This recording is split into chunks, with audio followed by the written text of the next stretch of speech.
तो अगर ऐसी कंडीशन हो तो आम तौर पर कुछ लोग होम रेमेडीज़ घरों में आम टोटके वगैरह इस्तेमाल करते हैं, लेकिन उससे फ़ायदा नहीं होता।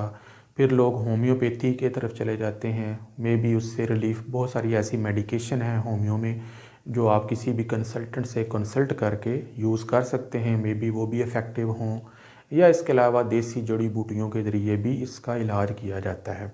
लेकिन अगर हम साइंटिफिकली देखें या एलोपैथी में देखें तो इसकी ट्रीटमेंट के 3 तरीके हैं।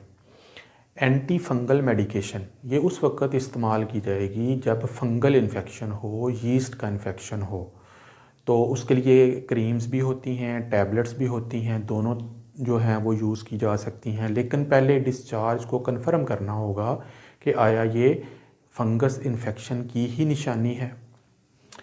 कुछ लोग जो हैं वो एंटीबायोटिक्स का भी इस्तेमाल करते हैं। एंटीबायोटिक्स आमतौर पर बैक्टीरियल इन्फेक्शन में हेल्प करते हैं। तो अगर बैक्टीरियल इन्फेक्शन की वजह से लिकोरिया हो रहा है तो एंटीबायोटिक का इस्तेमाल भी किया जाता है। इसके अलावा मेट्रोनिडाज़ोल ये आमतौर पर फ्लैजेल के नाम से जानी जाती है, बहुत ही कॉमन यूज़ होने वाली मेडिकेशन है। ये एंटी पैरासिटिक होती है।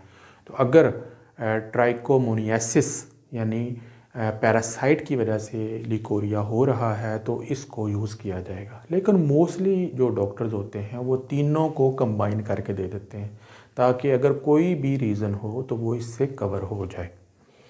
तो बेसिकली इस मसले का सबसे आसान हल तो ये है कि अच्छे डॉक्टर से इसको ट्रीट करवाया जाए।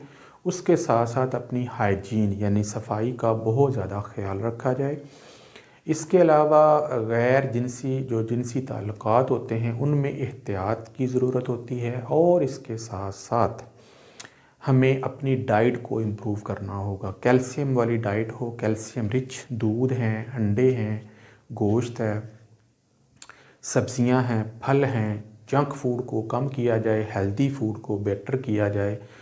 मल्टीविटामिन्स जो हैं वो भी इसमें हेल्प कर सकते हैं। अपने इम्यून सिस्टम को स्ट्रॉन्ग बनाएं।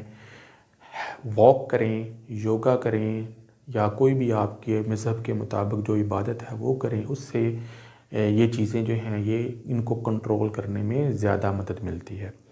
That's all.